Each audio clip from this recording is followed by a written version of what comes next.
Welcome to the SEEEN. I'm Mystic Mark. And I'm Esoterra, and today we spoke with Brandon Thomas to discuss with us the Synchro-mystic exploration of the ever-expanding now. We're glad you're here with us. Enjoy the ride.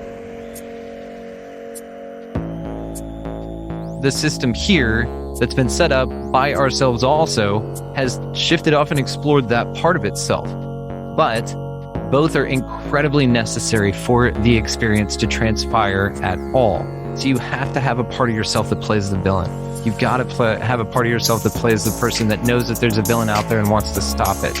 Dichotomy in our reality, why it's necessary, why you have to have this. Utopias can't exist for this reason. Because the way that this is and the way that we view things at a play, picture it like a play, the actor that played the hero and the actor that played the villain both go out at the end of this and bow together. They're part of the experience. You have to have both. This is why when light workers and stuff talk about shadow work, that's all they're talking about is getting in touch with that part of you that is there instead of just denying it and letting it come up in, ridiculous ways or whatever. But to this again, I think this is just a ride. Now, I want to close this point off on this point here. Think about it this way. If you are an infinite being, and you could do this an infinite fucking number of ways, okay? Think of it this. The one you're experiencing now has been experienced an infinite number of times as well. But you are here now, which means that you, as an infinite fucking being, you could be anywhere else. As Jay-Z said, thanks for coming. You could be anywhere else in the world tonight. You could be any fucking where else, but you're here, which tells me that this is your favorite one. Think about that. So the life that you're living right now, this is your favorite one out of all the infinite possibilities and infinite things that you could be doing. This is where your consciousness is. So that means everything you're experiencing right now works out. Everything that's ever happened is there for a reason because this is your favorite fucking one, man.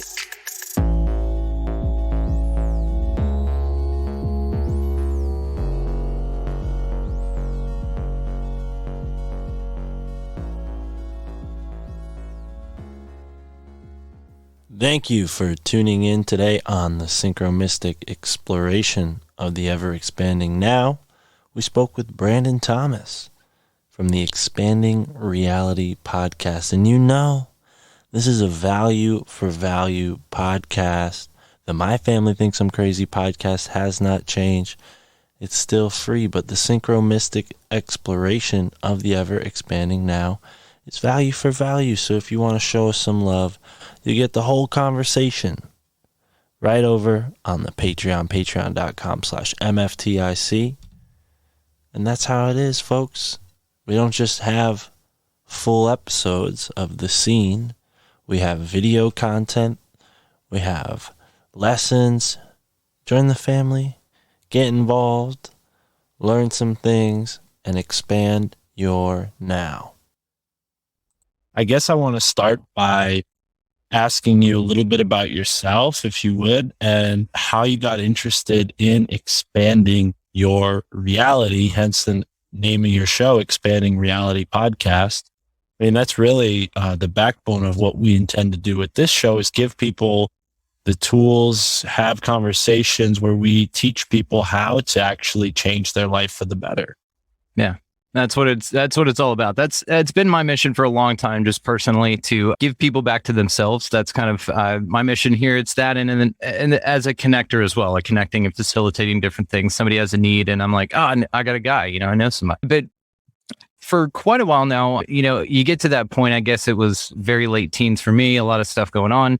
Might have had something to do with my dabble into psychedelic experiences at that time in my life, but it definitely changed things for me. Synchronicity started to appear. I didn't know what those were at the time, but looking back, that's exactly what was going on with being handed Neil Donald Walsh's Conversations with God, and that going through that, just getting into spirituality. A few other experiences down the line, and here we are. I've just been questioning these esoteric topics for a really long time. I've just recently, probably in the last year or so, gotten to the understanding that everything that's presented to us externally that is being called for your attention is usually an inversion of reality. So what they tell you to do over there is probably not the good idea. Just do the opposite of that and you'll be fine.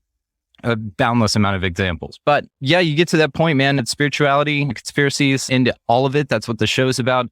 And honestly, man, it feels weird to even put it out. It's just, I do it for me. It's expanding my reality. The fact that it, touches other people, or some other people get some great benefit at it, which had some wonderful response, man. The show has just been really well received overall.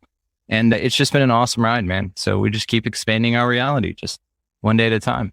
Yeah. And I completely resonate with that last point you made of, affecting people, but not really that being the intention. Maybe at the start, my family thinks I'm crazy. The whole reason I named that show that way and this show this way is because it's true to me. And like you just said, as this show goes on and I have great conversations with folks like yourself, I learn more and more, and the thoughts that were kind of brewing in the background of my mind are able to more easily come to the surface. So you said the synchros appeared, they emerged. Were there any that were more notable than others? Obviously, it might not have been totally clear what was happening, but were they memorable enough to share? Absolutely. Yeah. So definitely being handed a set of, reading materials along with just that point in my life, just had a weird home life, at that time, moved out angrily 2 days after graduation at 18 and just spent 6 years out on my own. So you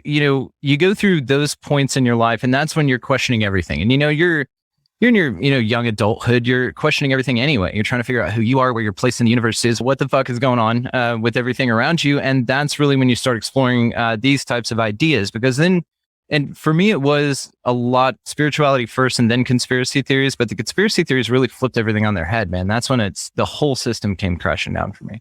And then just recently, I've found a really zen way to embrace new information like that. So now, was it a particular system or discipline that you were drawn to first as far as spirituality goes?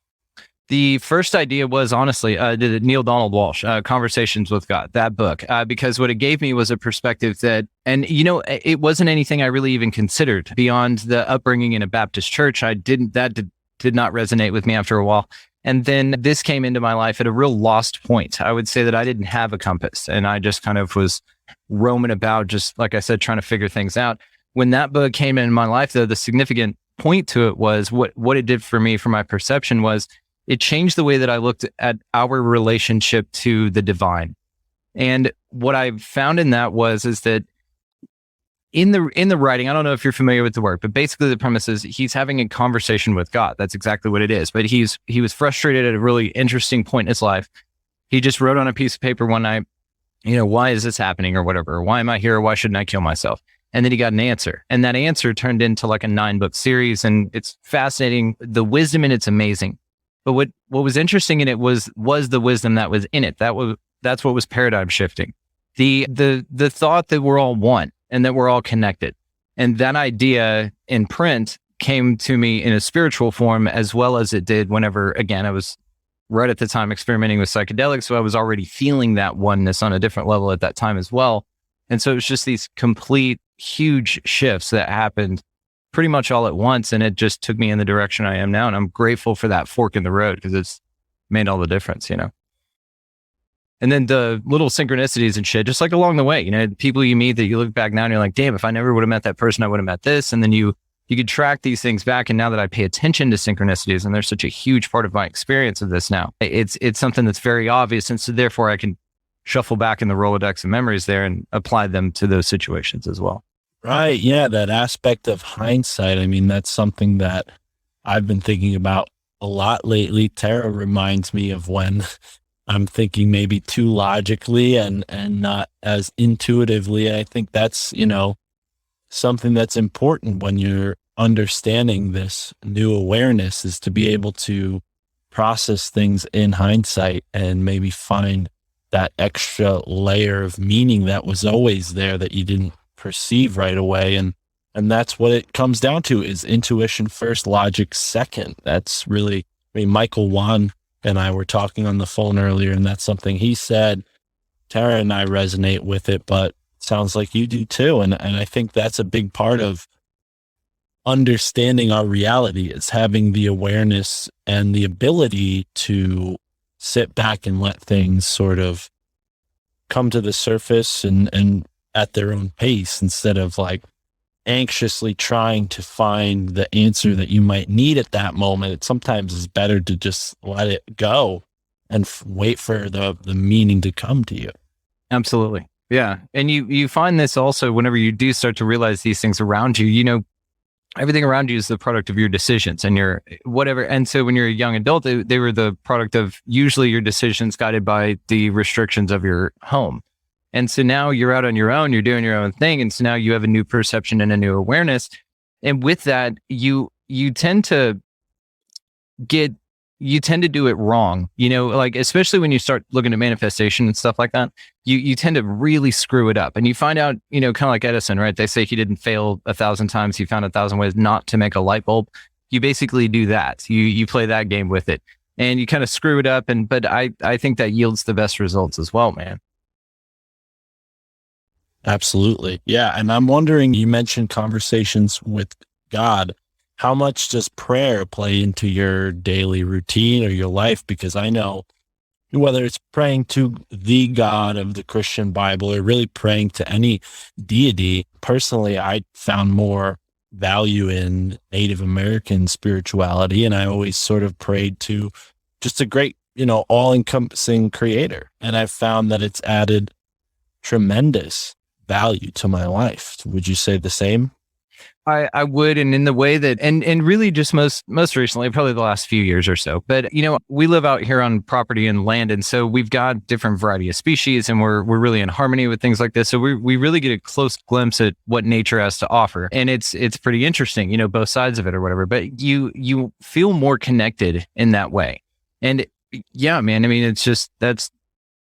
The way that we interact out here is like, I'll walk by and I thank individual plants for hanging out. You know, I'm like, dude, tree, thanks for being so badass. I thank the ground for being underneath me. I feel very, very connected to the land, to the earth, to the cycles of nature. I know out here that there's a 2-week period in late April. If you're planning a road trip, come out here then. And here's why. The people out here that lived out here before us, we live on 12 acres. It's amazing. In this small ass population, 400 people town in North Texas. Okay. Called Millsap, Texas, represent. And there's a row of bushes on the north side of the property. Okay. The north is very important because that's the way the house faces and it's a good acre off the street, but it blocks all the wind from the north. Now, what it does in the last 2 weeks in April every year, and this is again a cycle that I've picked up on, it's a pattern.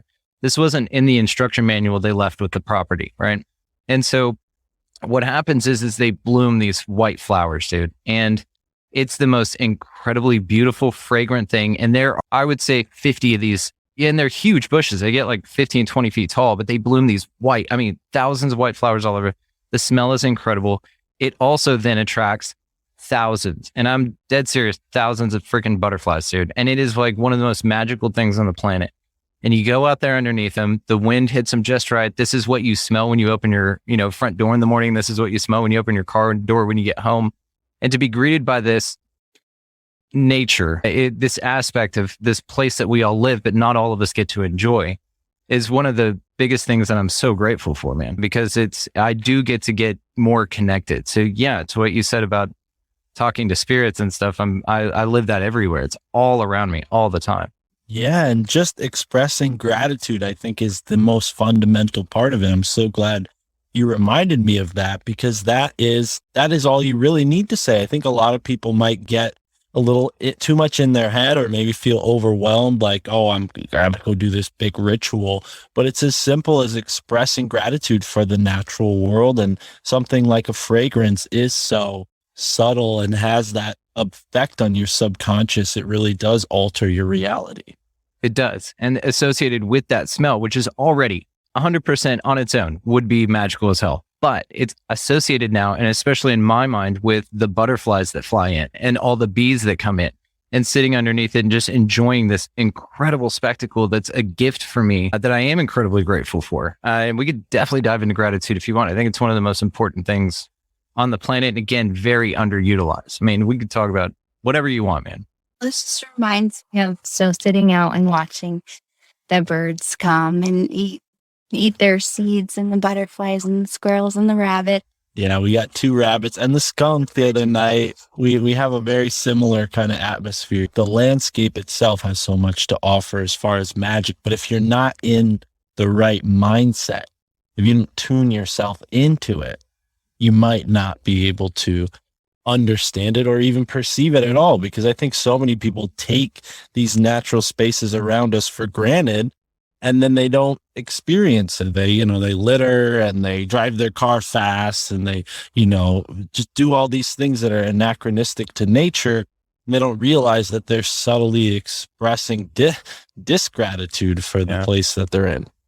Yeah, completely. And I think that there's levels of experience with nature. So let's take, for example, what you said about somebody walking by and littering or something like that. Now, on a subconscious level, a level they're not even really cognizant of, they're affected by the green spaces, the oxygen around them, perhaps a water feature, which babbling brook, these things will hit on a very, very, very subconscious level.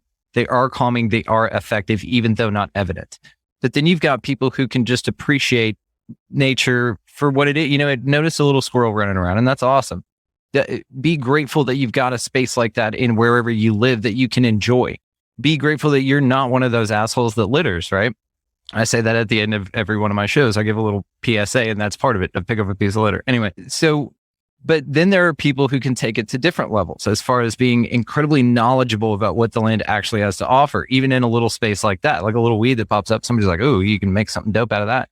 And so there's different levels of experience for all things having to do with nature. And with anything really pure that you come across in this reality, I feel that that's true. You've got varying levels of experience that can be experienced with the exact same thing, different effects, same exact object on a lot of different people. Yeah, I think that's, a key factor to what we've been experiencing is mindset. When we go out on our journeys, lately, finding a new place to live, figuring out what we're going to do, that's been adding to maybe the levels of distraction or frustration, stress that take us out of that mindset that, we enjoyed so much going on these journeys that have an element of randomness to them. And then the awe of just going someplace new is, in a sense, gratitude, right? So that I think facilitated so much. Like when we talk about animals, the omens that we've received have just been really profound. And it's because we're intending to see them in a way. Like when we set off about almost 70 days ago from now, we were on our way up to New Hampshire from Connecticut. It's like a 4-hour drive. And we're driving along the road and we say, let's set an intention. We just listened to Michael Sandler and his conversation with Greg Carlwood, and he's got some amazing stuff to learn about. I mean, just the automatic writing and all the implications there. So with that in mind, we're like, okay, let's set an intention to see an animal omen. And we see a porcupine crossing the road, and we're on our way to an event called Porcupine Fest. So that is badass, dude. I don't know how, frequently you see porcupines in Texas, but you don't see them very frequently up here. So it was like a welcome but rare sight. I don't think I've ever seen one out in the wild. I mean, I've seen a lot of wildlife, but not a porcupine, man. That was definitely an omen, or like a skinwalker or something that shifted into because he knew that you needed to see that at that time to carry on. It's still a dope story either way. That's amazing. Now, let me hit you with the second part. So bring that shit. So we're like, wow, okay, porcupine, on our way to Porcupine Fest. This is amazing. So we set our intention to see a moose, because the whole way through this part of New Hampshire, it's big signs on the side of the road that say moose, or watch out for moose, or a silhouette of a moose to warn you, because these things, they stand in the road and they're stubborn sometimes. They don't want to move, especially the bull mooses. They're very large. So it's a danger. But we, little risk takers, we're like, all right, let's set an intention for a moose. And not only did we see it within 10 minutes, but we saw 2 moose standing on the side of the road, ready to cross the road. And it was like, wow, like we set our intention, and it must have been, the energy, mindset, spiritual place that we were in allowed for it to happen so quickly. But I'm wondering if you have any similar experiences, or if you, I mean, what can you add to that? Because I think, just that itself is so powerful when you experience, it really creates a new world. No, it definitely does. And you can be very intentional with the things that you want to see, and even superficial. So that would be like considered something like superficial. It's kind of easy, but it's tangible. You kind of need that every now and then. It does show that you are dialed in and that you're on the right wavelength. You probably, and I don't know if you noticed it in that journey or in that time that you were in, that you probably had a lot of sequential numbers popping up, and you had probably a song you hadn't heard in a really long time come on and remind you of something or something like that. There were probably ancillary phenomena associated with your experience of that. And you definitely were dialed into the feeling of it. Or, I mean, the other option here every time is, or you just saw a goddamn porcupine. Now, I tend to lean to the first one. I tend to think that that's more fun. It's more accurate. It resonates with me a little bit more. It's what I think happens. So as far as experiences like that I've had, I've been lately playing with a few things. This is, again, this part of this is pretty new to me. Looking back, I mean, there's been amazing ways that like I've found animals and stuff like that. Like an animal will find me. One of the dogs that we have, that I'll say that's definitely one of them then. Okay, one of the dogs that we had, one morning about 9 years ago, I was on my way to work, driving in early balls, and it was fucking pouring raining. I mean, bad. I was low on gas, so I was like, well, I'm early anyway, significantly early. For some damn reason, I'm never like that, but it just happened that morning, like 30 minutes. It was like 5 a.m. Pull in to get gas at Doc's food store, okay? There's a few people out there, and they're running around trying to catch this little dog. And I was like, okay, whatever. And so I just started filling up my gas tank or whatever. I sit back down, door open, and I look down, and this dog is sitting right there, that one, running around. And I was just like, huh, okay. And he looked like a little baby Rottweiler or something. He had those markings, but he's real skinny, real small. It's soaking wet. I mean, it's going tits up. And so I go in, pay for the gas, and I said, hey, dude, there's a dog running around out here. And the guy was like, yeah, man, somebody just dropped it off and took off. I was like, really? In this weather, and did that? And he was like, yeah, we've been trying to catch him, but he won't let anybody catch him. We've been trying to give him food and water. He doesn't want it at all. I was like, oh, okay, well, I hope he's okay or whatever. I looked around, I couldn't see him at all. I was like, okay, I hope little buddy's all right. I go back, close everything up. Right before I shut my door, I looked down, and this dog jumped up and put his little wet ass paws on me. And I was like, okay, I guess here we go. And I just scooped him up and curled him up in my lap. I had a shirt, it was soaking wet. So I curled him up, ran him back to the house. Wasn't my wife at the time, but she was sleeping. I put him in the backyard, all covered, food, water, little blankets and all that shit. Then I shagged ass to work. By the time she woke up, she called me. And she was like, what are you doing? Whatever. I said, hey, don't let the other dogs outside yet. Go out back, but just stay on the phone with me. So she opens the door, and then I hear her go, oh, and I just paused for a minute. I was like, do you see him? And she was like, oh my God, what is this? But this little dog has been the most incredible little buddy. I mean, he came out of nowhere. We named him Doc, of course, because of Doc's food store, right? But we find animals like this all the time. So as far as the opportunities to help life in that way, we always leave ourselves open for. My wife and I don't have kids. We've got a 12-acre piece of property out here. We have donkeys, goats, horses, all that stuff. Our little mini horse was a rescue. We got him from a kill shelter. He was named 437B.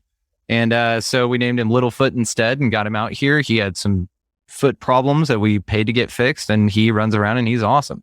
We had some donkeys that have come to us that have been on land that's like 50 by 50 foot pen with no grass. We had a donkey come out here that was 20 years old that had never seen grass before in her entire life. And so she comes out here, and dude, it's gorgeous out here. I keep it mowed like a golf course. It's fucking huge pond, and it's grass everywhere. That's all it is.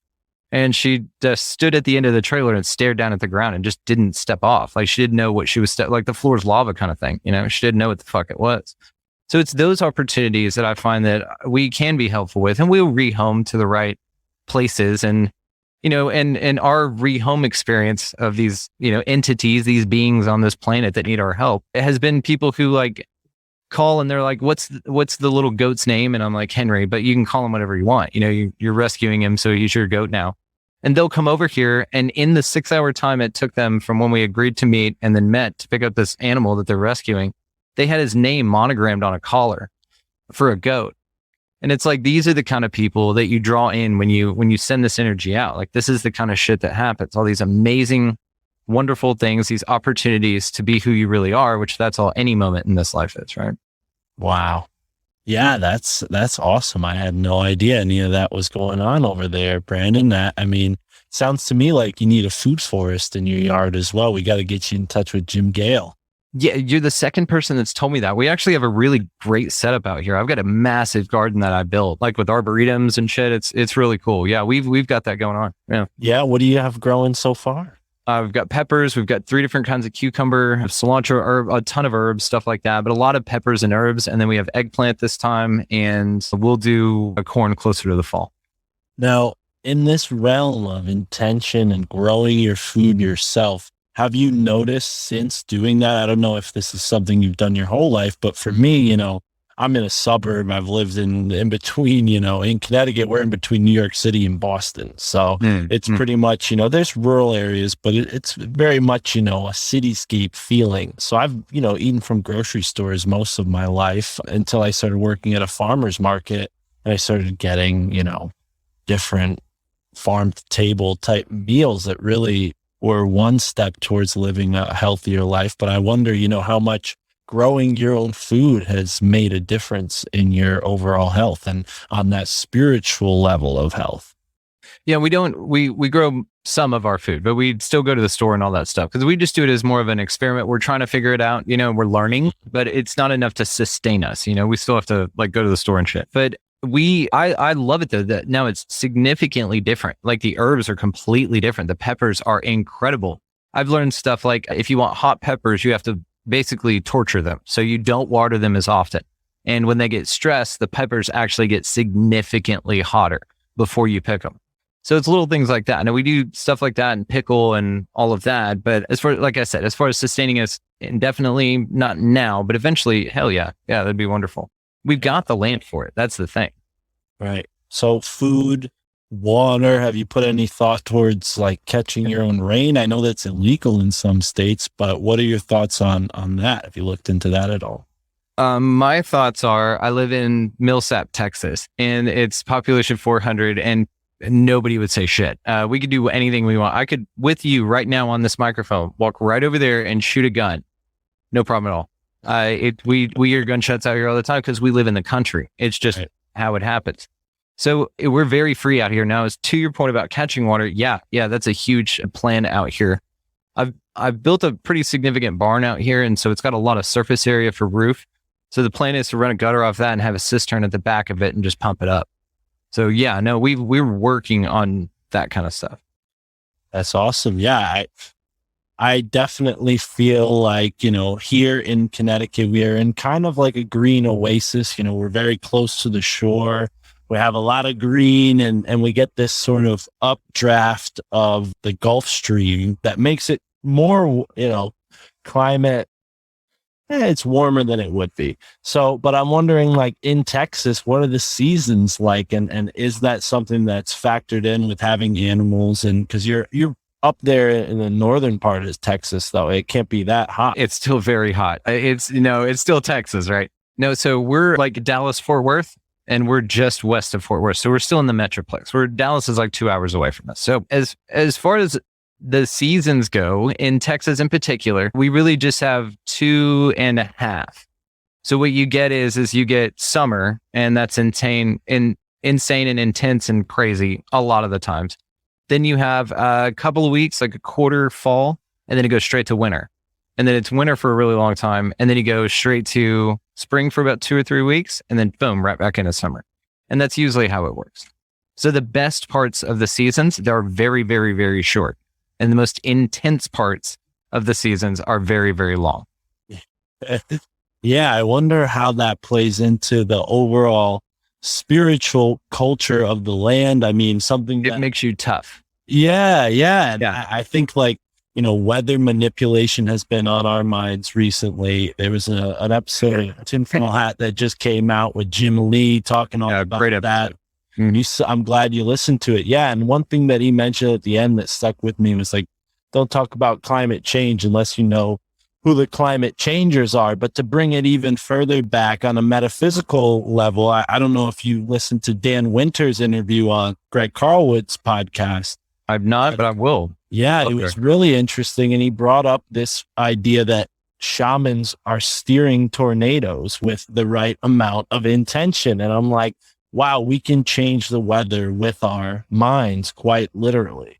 I think we probably always have. It's just with the model that we have now, which is very, very intentional, it domesticates us, as Don Miguel Ruiz says. You've been, all that shit's been beaten out of you by society and by, sit down, shut up, follow these rules, don't do it like that. Even when you finally break out of that, the conditioning is still there. There's still a foundation of this that has stripped you of a lot of definitely your awareness of how magical and powerful you really are. This is why you hear stories of kids going, why can't I fly? I just could fly a minute ago. And, you'll hear these tales of these kids doing past life memory stuff where they'll go find a body under a tree 2 towns over they've never been to and tell you exactly how it got there and that was them. It's these types of things that are very significant. And I can't wait for science to recognize this shit as a science. I think we're getting a lot closer. But I mean, this is the way of things. And that's just how it works, man. It's wild.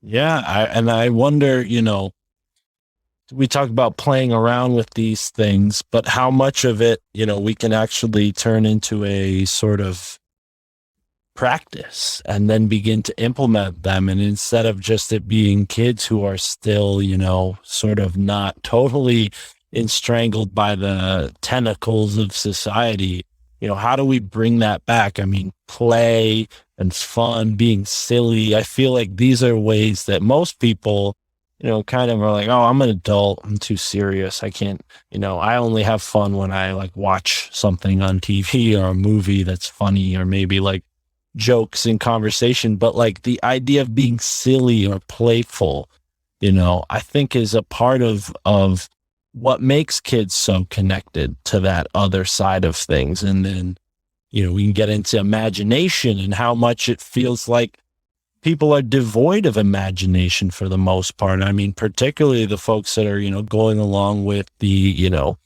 mandates and all these other fascist impositions on our freedoms. But, what are your thoughts on that dynamic of being playful in spite of how serious the world is?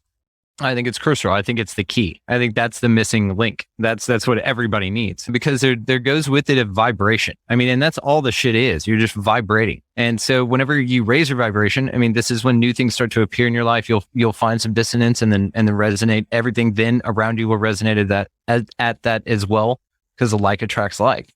So as far as you being able to transcend those types of things and break out of that, I do think that that's absolutely entirely possible. I mean, do you guys feel that as well? 100%. What's your idea on this? Well, that it just comes down to practice and like understanding those stories from the past that were programmed that are holding you back from like using your imagination to generate good feelings and visions of how you want your reality to be. Absolutely. And the imagination is usually one of the first things to go in the domestication process, because it has to, because that's where your power resides. That's where exactly. And this is where when you talk about intent and you talk about like Dr. Lynn McTaggart's work with the intention studies, the power of 8 that she's done, healing things in this way. Of course, shaman can do that. And another thing, and I was talking to my wife about this, I'm really toying with this idea that everything out there only exists and has power because you bring it into you. So let's say, for instance, you watch something horrible on the news, right? If you happen to still watch the news and you watch something horrible on it, then it sticks with you, right? You take on that pain, or you take on the pain that image is supposed to make you feel, which contributes energy to a system. Now, whether that system is directly etheric, like a loose type of a concept, or if it's a mindset, if it's a mentality, if it's an alteration to baseline and happiness and joy, then yeah, it's going to be intentional in this way, but it's an attack on your imagination every time, because you are way more powerful than you know. And playing with these manifestation techniques and stuff, that's where I've really discovered this. And then that's, of course, when you start looking around, you put those glasses on, like, and they live, and you look around at everything and you're like, oh, it's all horseshit. Okay, got it. And then that's how you break out of it. But I think this childlike wonder idea, again, goes back to a vibration. And I think that vibration is what will change everything. Right. And, you mentioned manifestation techniques, obviously vibration, the awareness of vibration and the frequency of thought and energy of emotion. Those are all foundational. But once you get to that level of awareness that I think we're all at, and most people who find this type of podcast are probably there as well, I would assume. What sort of manifestation techniques have you used with some success? There's been a few, most of them not really mine, a few, and this is the way this works, right? You get something popped up in your reality, and we can go down the deep path of that you sent it to you anyway, so it's all really just you. But whenever you start looking at these type of manifestation things, you want things that are fun, practical, and realistic in the sense that you will actually do them, right? So one of them that I found that I thought was so cool, and I've done this, and it's crazy, and I'm sure you've heard of it, but the shower thing, have you guys heard of this? Treating your shower like a portal? No? Oh, okay. Check this out. So what you do is that you get your water going in your shower, whatever, you get in your shower, you close the curtain. Before you do that, you look out to that room, wherever you are. Before you shut the door or close the curtain to get in the shower, say goodbye. And you're leaving the reality that you were in, okay? You close that off. Now, you are just in this space. Now it's a portal. The water is washing off the old things that you didn't like about the reality you were in. What you did like about it, of course, stays. That's a good way of how this works. And then it washes all the bullshit off. Then before you turn the water off, you set your affirmations, whatever they may be. I'm asserting the mastery of my true self, whatever you want to say. And then you set an intention, and then you greet your new world. And you do step out into different realities where your ex is whatever, where your goals are closer to being achieved, where this is no longer a problem for you, where you no longer struggle with this. And you will step into these realities, and you can do this anytime you want. And it's so much fun, and it's badass. You're bringing to mind a couple things that I've thought of in the shower that have then been manifested, but I never realized that that's how it was going down. And then that's really what I've always thought about is it's the water, and even maybe like something like a waterfall, visiting a waterfall or spending some time in a waterfall like Tara and I did on one of our first dates. It's like, yeah, that's extremely energetic, Absolutely. It's definitely a place to facilitate high vibration. And that's what we've been looking for on our journey, and mapping it out. Like we are particularly interested in this river mystery, and the Susquehanna. Yeah, particularly inspired by him, but also, what mysteries the Connecticut River has to offer, being in Connecticut my whole life, in a town that, is on one side of the Housatonic River, which is another really large river that goes from, I think, Pittsfield, Massachusetts down to Milford, Connecticut. And, all along that river, there's coincidences that connect to my life. My uncle's grocery store is in a town that goes on that river, and they're in a town that's called New Milford. I'm from Milford, and then all the way up in Pittsfield, I have a cousin that recently moved up there. So just little pieces like that, which might not mean much if they were in some book somewhere, are particularly important to my story. And going into this journey with that in mind, that like, okay, there are things in my life that are pointing me in this direction. Where does that connect to the overall story, the larger story, and Tara and I, we've had a lot of fun, just going on journeys and finding places. And one of the things that keeps coming up is animal omens along the way. Like when we were on the phone with, again, Michael Wan, the Susquehanna mystic, who's getting a lot of airtime on this show. We talk about him all the time. I love him. He's great. And, we were on the phone, and a hawk just like was like in the road, we're driving. And at first I thought it was a fox because the way it was positioned, it was eating a possum, So we're driving, and I drive right up next to it, and it just comes and looks right at me in the eye, takes one last bite of the possum and then flies away. But little like moments like that are so unique and different. And like the hawk to us is so important. We see it all the time. And it's usually in a moment where we're talking about something that's relevant to the journey. And like I said, things have been a little more stressed lately, but that's a part of it, is getting back into that playful, fun mindset is where those omens keep coming up. I mean, just a few nights ago, we were sitting at the banks of Oyster River, where the Oyster River meets the Long Island Sound, and two foxes just came right out of the tall grass, walked right up to us at like within a foot of us. I mean, it was incredible. And, you know, that's relevant to the medicine wheel that is kind of the compass on our map that we're creating. But, you know, long story short, the river itself is a sort of magnet for life. Things congregate at the river. Life forms around water, and rivers are a main feature, like you were discussing, you know, before at the beginning, you know, water being a main feature in some of these landscapes that are energetic. I wonder, have you experienced that yourself, or have you always been from Texas? Is there a river, you know, near your hometown? Have you looked into this? So yes, I'm born and raised in Texas. I've, you know, traveled and shit, but always lived here. And then, yeah, there's the Brazos River, which is a very famous river in Texas. It's just right down 1 minute away from my house, like a few minutes. And there's a lot of history on that thing. There was a book, damn it, I can't remember this. Anyway, there's a book called something like The Last River, something like that. Anyway, it details the magic of that river and the history of it. And yeah, people go out here and find arrowheads all the time. There's a lot of history going up and down just this stretch of the body of water. But yeah, and so whenever you talk about like how important water is, especially to like manifestation to anything, it's very conductive. There's a lot of like cell memory that can be stored in water. Like the Japan studies, did you ever see those where they took 2 glasses of water? They told one they were a piece of shit, the other one that they were good, and the molecules changed, right? Yeah, Matsumoto. Exactly, Matsumoto, thank you. And they, you know, say we're a shitload of water. So of course, what does that do to us when we, you know, watch the news all the time or be scared all the time or look at these things that are entirely toxic and not beneficial for us in any way, least of all spiritually. And then whenever you tie in the idea that water is found underneath megaliths and that underneath the pyramids, you know, and this is one of the reasons why they think that they could have been power plants potentially because of the conductive nature of the rock, and they could do this something called piezoelectricity with the water underneath. And then they find a shitload of that all of these megaliths, or a lot of them, are built over aquifers. Like intentionally, like they dowsing rod found out where these were and built these sacred places there.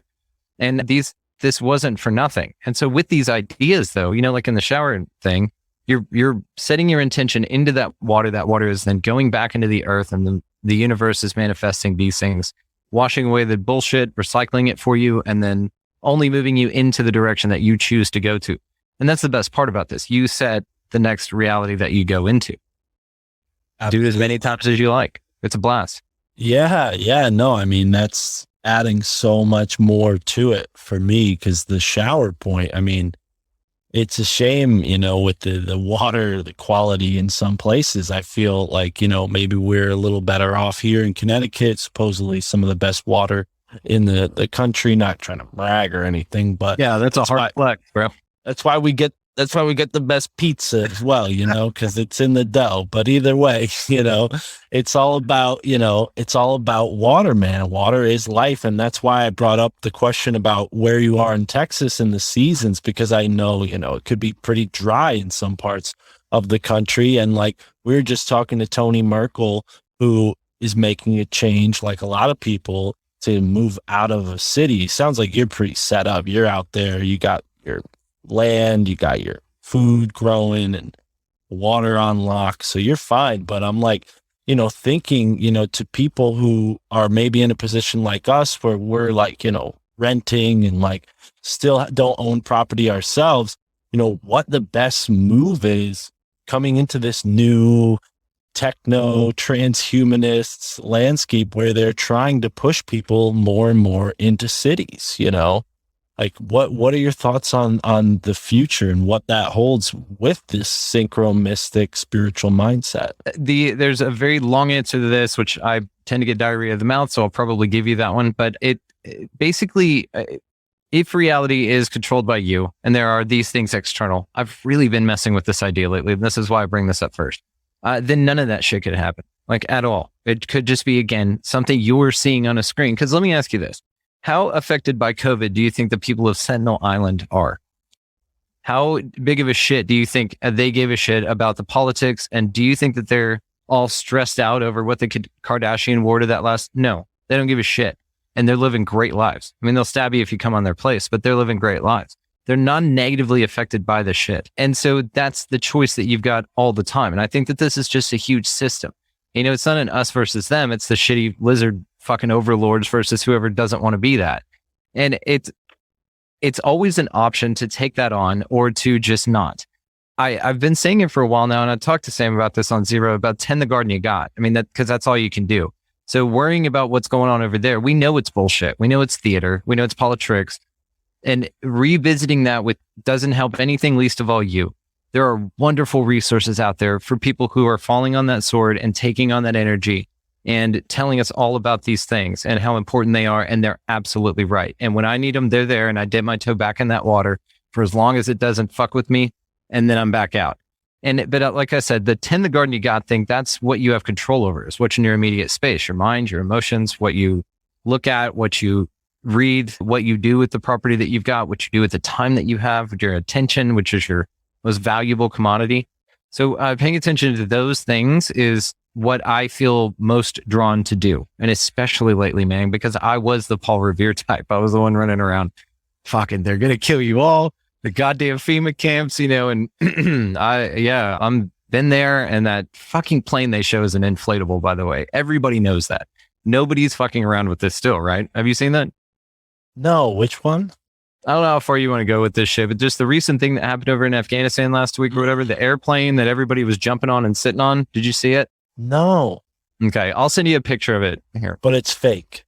It's very fake, and I'll send you a picture showing why. Now, the other part to this, and something that your listeners can research, because don't fucking listen to me. Go look this shit up on your own. But it's an obvious fake. And the other part about this is there was an operation.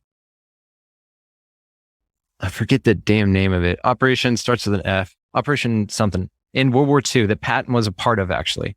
And they did this. They inflated tanks, balloons, artillery. Yeah, I remember. And they created this whole like fake beach scene to make the Germans think they're in one area, and then they invaded another area using all these inflatable tanks and planes and whatnot. So they do have this technology, and I'm sure it's much more sci-fi looking now. I mean, you can only imagine with the Hollywood crowd, you know, in cahoots with the military, how good their, you know, special effects are.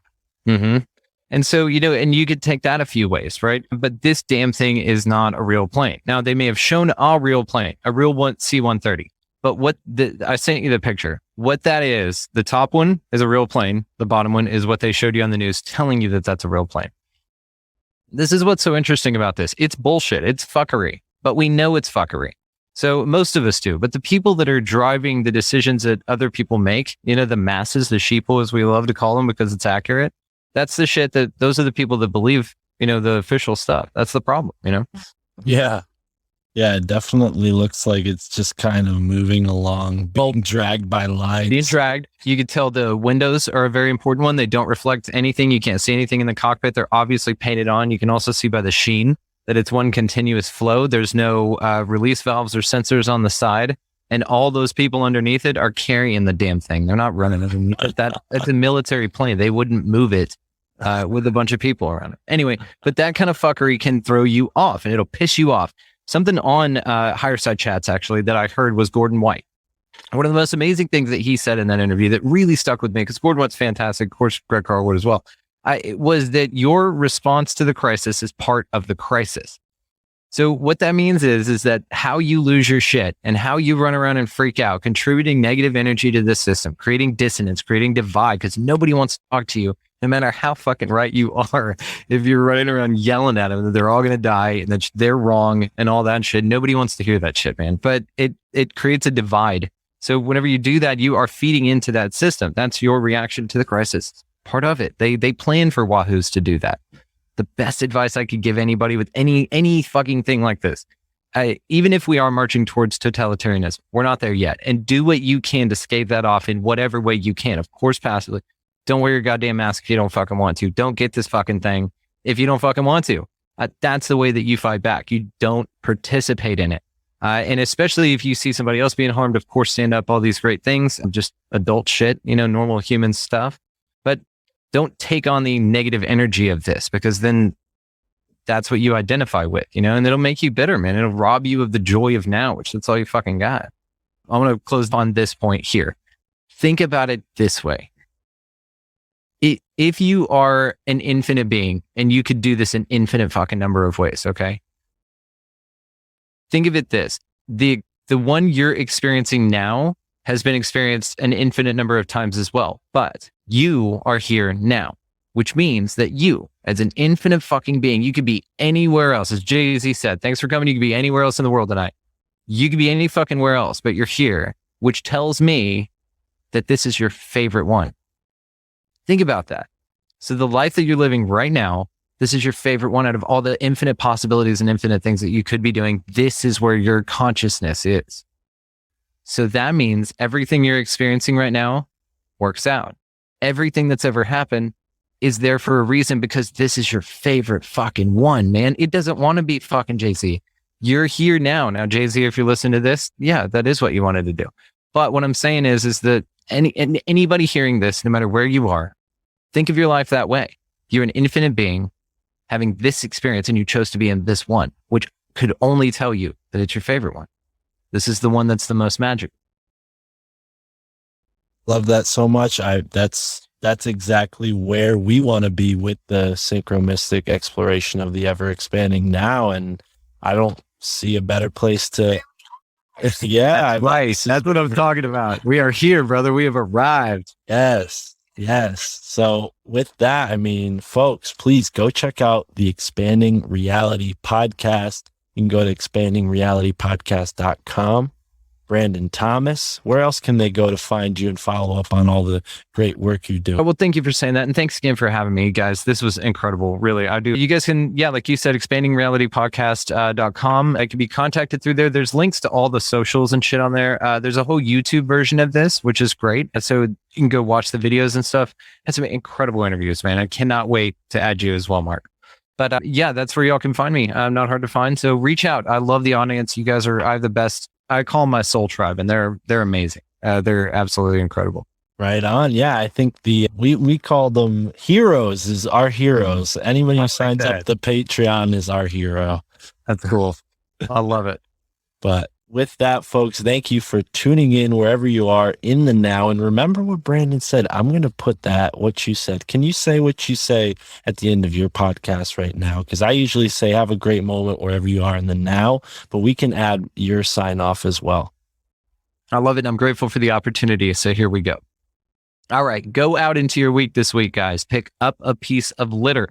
Be nice to everybody that you come across, every animal, every person that you see. Smile, hold doors open. Buy a coffee or a meal of somebody in line or behind you. Just a bottle of water. Anything helps. Get out of the left-hand lane, of course, and above and beyond, y'all just go out into this beautiful place and just be good to one another.